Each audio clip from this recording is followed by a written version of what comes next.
during my time in the Navy, it never once occurred to me that there could be any other possibility that we would have to have lived on a ball Earth. So it wasn't in the purview of anyone around me. It was just never even something ever talked about. There's nothing in the literature that I read that told me one way or the other. But in hindsight, this is all in hindsight. It's only when I look back that I can tell you that everything that we've done to measure sound, everything that we do right now in the open market, things that I can talk about, the actual passive acoustic equipment that's available or the active sonar equipment that's available, all of them do rely on the concept of a flat Earth, even though they don't explicitly say that. There's even some specific equipment that I simply just can't talk about, but it really does, only in hindsight. I realized this would only work if we're living in a flat environment. In fact, all of our charts were based off that.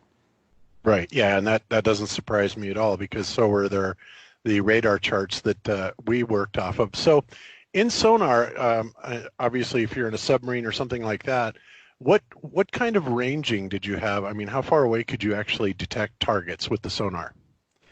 Well, technically, you could hear a target for as far away as, say, 1,000 miles. Wow.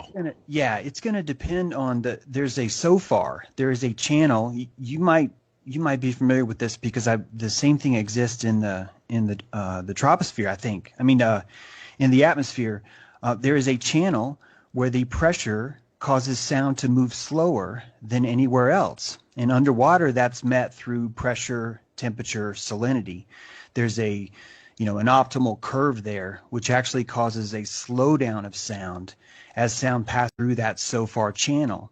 So that channel acts as a sort of an underwater internet for whales, for really anything. Anyone who wants to communicate underwater could pump their sound into that SOFAR channel, and it's going to travel for thousands of miles. To me, that alone is a flat Earth proof. There is a consequence of sound being wrapped around a donut versus sound being able to just permeate straight. However, it's not exact enough where I've gotten in enough arguments with people where I can't just like flip this card over and go, ha, see, here. Right.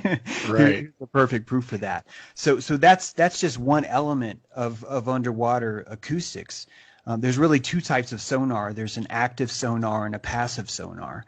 And so in active mode, you would be sending a pulse or a signal or an oscillation out from your transducer and then listening for the time it took for that pulse to get back.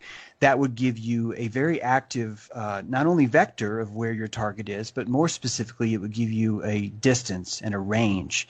And that's really is what's crucial for underwater. Meanwhile, on passive side, all you can really do is detect a vector of where something's coming from. You can't really range it from there.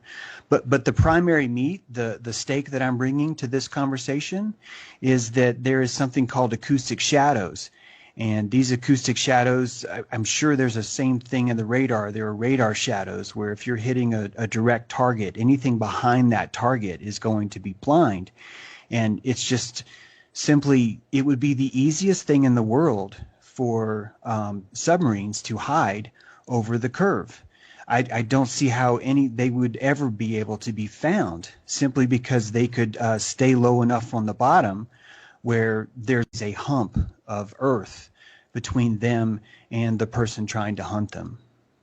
So essentially anything over, say, 10 to 15 miles, which would give you, 60 to 100 foot plus of curvature, theoretically, they would be in that blind spot for the sonar. Exactly. And what I'm quoting here, this is all standard. You can Google this and look it up. This is just, how any kind of underwater submarine you would buy off the market, their sonar equipment, or if you were to build your own. This is just how transducers work. Yeah, there's going to be shadows, and you're going to be blind behind those shadows, and a hill or a hump at the bottom would be that giant shadow. Okay, wow. That's very interesting. I never thought about anything like that before.